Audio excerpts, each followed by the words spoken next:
Hello and welcome to the video. So today we're going to talk about why you should become a data engineer, or at least you should consider becoming a data engineer in 2024. There's a lot of reasons why people would want to become data engineers. People see the good salary. Some people think it's easier than software engineering. It's all the rage now. Data engineering has a lot of job opportunities because data is becoming more of an important concept overall in businesses. And I mean, the big one is, a lot of folks think that it's really easy to make a lot of money by becoming a data engineer, and I don't think that is the best reason, or frankly a good reason at all, to get into data engineering. Whenever you choose a career, it's good to take into account, hey, how much money can you make in this? And it definitely is a plus that data engineering does on average pay a little bit higher than most jobs. However, I think you should only really go into data engineering for these following reasons. And the first one that I have is if you like logic and doing logical and solving logical problems and streamlining solutions.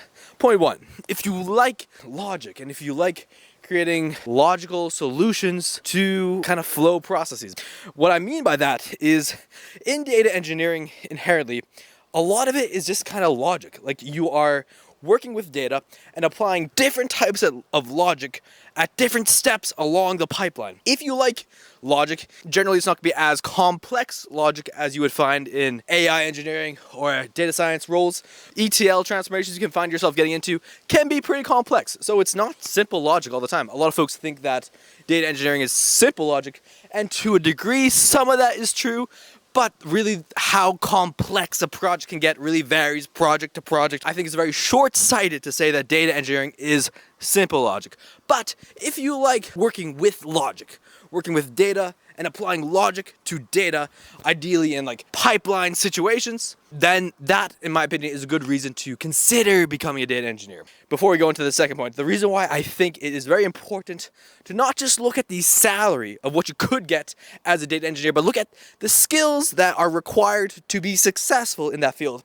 Because 100 times out of 100 times, or at least 99 out of 100 times, if you don't actually like what you're doing or are genuinely interested in it, you're gonna lose or you're gonna get beaten out by somebody who actually really likes the skill sets, who really likes the logic. So, for example, say you come across an article, and you're like, data engineering can pay you $120,000 a year on average. And they're like, let me become a data engineer because of that. Very much understand how that headline drags people in and gets a lot of folks interested in becoming a data engineer. This is kind of what we see now with, the data engineering field and the data fields in general, very full and swamped with people trying to become these things. And I think it's great because it is a growing field and the field is very, very interesting. However, if you don't actually like the skills that are required to be successful in the role, you most likely are going to lose out to somebody who is a lot more passionate. Maybe it's creating ETL pipelines, or dealing with data cleaning, or dealing with ETL optimization, or dealing with DBT, or model design. If you don't have that same passion, I think you could end up finding yourself really just kind of hitting your head against a wall because you're trying to basically fit a square U into a round hole of data engineering. And, if you don't actually like what you're doing, you're gonna get mad because you're gonna probably lose out to people who actually want to spend 8 to 10 hours a day actually knee deep in the data because they love to do that and they're not just looking at the money. So that's just my one caveat. So number two, another good reason why I think you should become a data engineer is if you are somebody who likes to pay attention to detail. So what I mean by that is in data engineering, a lot of times, especially in the data cleaning phase of data engineering, you have to be very particular about how you process data, how you clean data. And what I mean by that is what type of cleaning mechanisms, and what I mean by cleaning mechanisms, like to break it just down to the bare bones, what do you do with code to take a data set that is not useful and make it useful? And what I mean by that is you could have a data set that has, so when I say data set, just think of like an Excel file with like each of the tabs are the cells, you got the columns, you got the rows. When I say data table, think of that. And in this example, you could have words in each cell in the Google Sheet or Excel file. And say the Excel has a lot of weird dots in it, like points or exclamation marks or weird signs. For example, I've seen when you put the trademark symbol sometimes into Excel, it can really come out wonky if you save that file and then download it later. And that's due to the way that the Excel TM trademark icon is stored in the binary way. I don't know the full details of it, but overall, some types of string values can come out wonky when you apply them, when you're trying to ingest them in a data pipeline. And that may be a situation where you need to apply code or logic to clean the data. Basically, sometimes that's regex expressions, sometimes it is manually parsing out specific characters from a string you don't want, and that can be a very tedious process that you really need to make sure you get all of the necessary fields or characters or data that you don't want to be included in your downstream data removed to make the data you're sending forward actually useful to the end stakeholder. So overall, if you don't love maybe, going deep on trying to find all the issues that are wrong in a data set, or you don't love being meticulous about, making sure everything is completed in a very thorough manner, you don't love to do the double click deeper to identify if the data set is fully and properly cleaned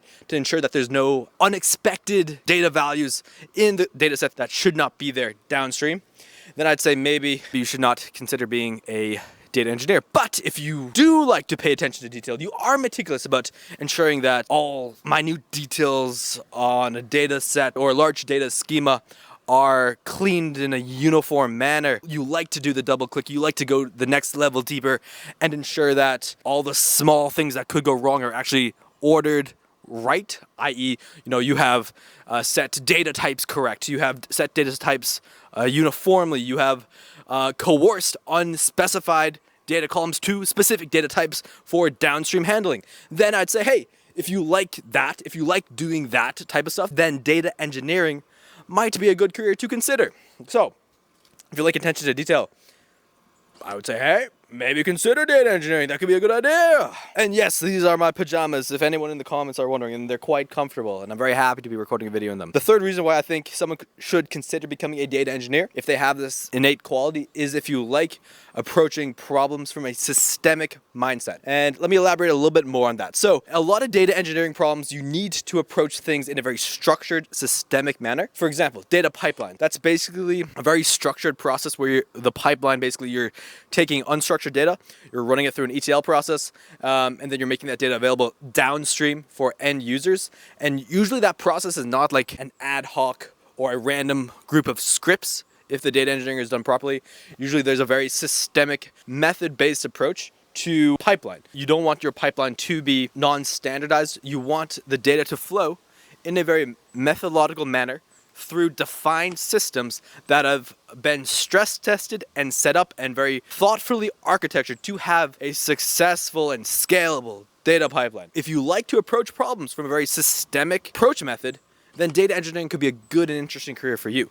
Additionally, in data engineering, you often follow a lot of SOPs or standard operating procedures, which are very much like clear-cut steps on this is how you do X, Y, and Z to get data from one place to another, or to either clean data in a certain specific ETL methodology. And the reason why you do that is because you want your data process to be as robust, reliable as possible. And the way you get to a robust and reliable data process is by being very structured in the way that you approach ETL pipelines, that you approach data cleaning, that you approach data quality, that you approach data management, all of which kind of fall under data engineering umbrella. You need to be very methodological. You have to be very method-based and structured and approach things from a very systemic mindset to generally be successful in a data engineering role. And so I think if you like handling projects in a very systemic, structured manner, which ideally, most projects are better when you handle that way regardless when it comes to software engineering. But I think software engineering or tech in general, but specifically and very much importantly for data engineering, I think it is super important to handle and approach things in a very systemic, structured manner. And so if you are somebody who is intuitively geared towards approaching projects in a very systemic, structured manner, then data engineering might be a very interesting career for you to pursue. There's a ton more reasons, and I could really make a video, like I could literally make an hour-long video on each of those three things, going in much deeper, and then adding another like 5, 6 kind of secondary tiers of what's super important for potentially considering a career in data engineering, and the kind of intuitive skill sets that potentially could mean that you could be successful in this field in the future. But I think those three are good for now. I mean, hey, like we're not gonna lie, it's a bonus. It's a bonus that data engineering is a career that pays pretty well. Will it be like that in the future? who knows? I mean, now that AI is getting a lot more common, now it's not fully at the state yet where AI is automating data pipelines, but give it 4 or 5 years, it could automate data pipelines, and that could drastically push down the demand for data engineering.